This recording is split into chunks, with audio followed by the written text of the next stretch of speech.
Hello everybody, this is SeetherCord and welcome to yet another installment of my SeetherTalks series here on YouTube. And now for today's episode of SeetherTalks, I'm mostly going to be doing this to help out some people, help out for the little guy, the little smaller channels here on YouTube. Because I'm a nice guy. Kill yourself. The fuck?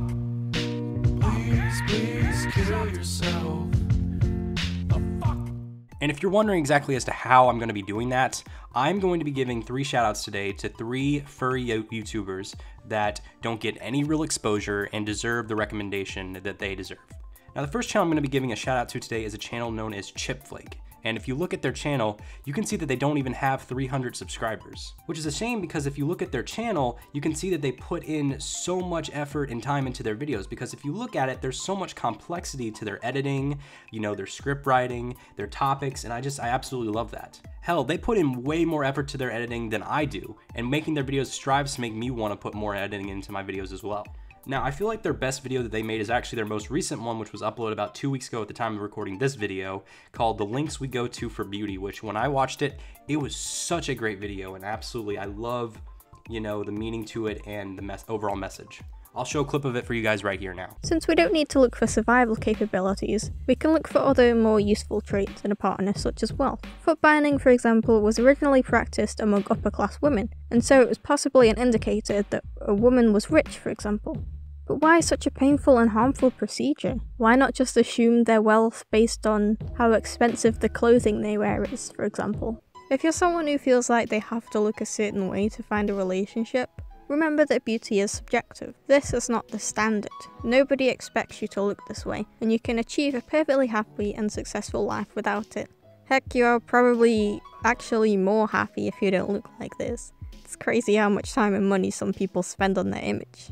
Another thing I really love about their channel is the art and animation aspect they have into the channel. Like, I love exactly how they always put complexity into, every single frame, making sure there's some form of art aspect to it. And also, it's so crystal clear to look at. It's so nice, and I love how it looks in HD. And also, another real reason I'm giving them a shout out is because I've seen them in my comment section. I've pinned their comments a few times as well because they are absolutely so supportive and they watch virtually all the videos that I've seen because I see them comment on almost all of my videos. So if you're watching this, ChipFlake, thank you. You're awesome. That's why I'm giving you a shout out today. Now, the next person I'm going to be talking about today is known as Zorich The Jerk. If you don't remember who he was known as Kalashnikov formerly. Then he changed his name to Zorich The Jerk to, fit his new kind of style of branding for his channel. Now, I met him through Facebook, and when we met through Facebook, we talked a little bit, and then we decided to make some collabs because I feel like we kind of clashed really good together. And I will say from the videos that I've seen of him, there is some room for improvement, but I will say his editing skills are really, really good. And you can tell he is very focused on quality over quantity, which is something I really admire in YouTubers. That I'm sure will result in the omnicide of the entire YouTube community. Which, I mean, in hindsight, isn't a very huge loss. Rest in peace, Kalashnikov died of a Spazz attack.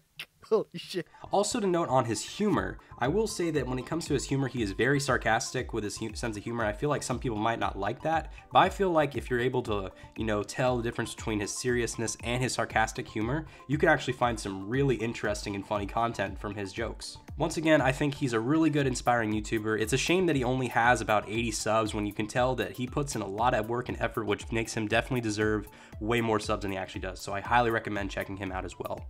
Now, the last person I'm going to be giving a shout out to today is a YouTuber known as Spazerta. Now, I feel like the #1 aspect of his channel is the fact that when it comes to his really laid back personality, he has also really good insight on certain topics relating to furries.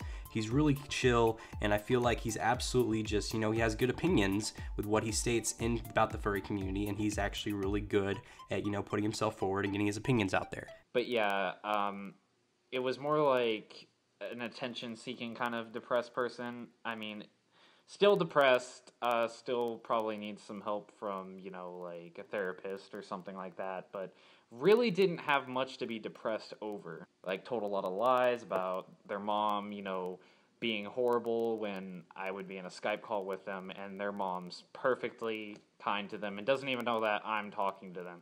And, they had a good relationship with their mom or whatever.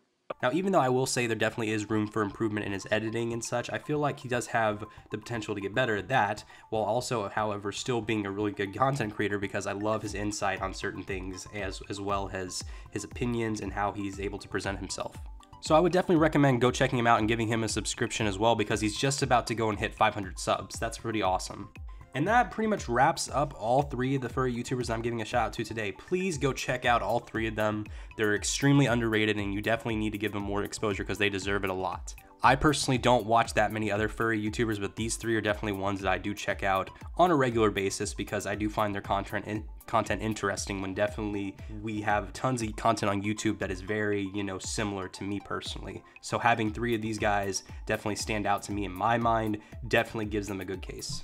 So once again, I highly recommend them. And that has been this episode of SeetherTalks for today. If you enjoyed this video, please consider hitting that like button to further help out my channel, as well as subscribing if you have not already to further help out my channel as well. Links in the description to all their channels down below to go check them out, as well as the end cards of this video. Definitely, once again, go check them out. And I have been SeetherCord, and I will see you guys in another video. So, goodbye, everyone.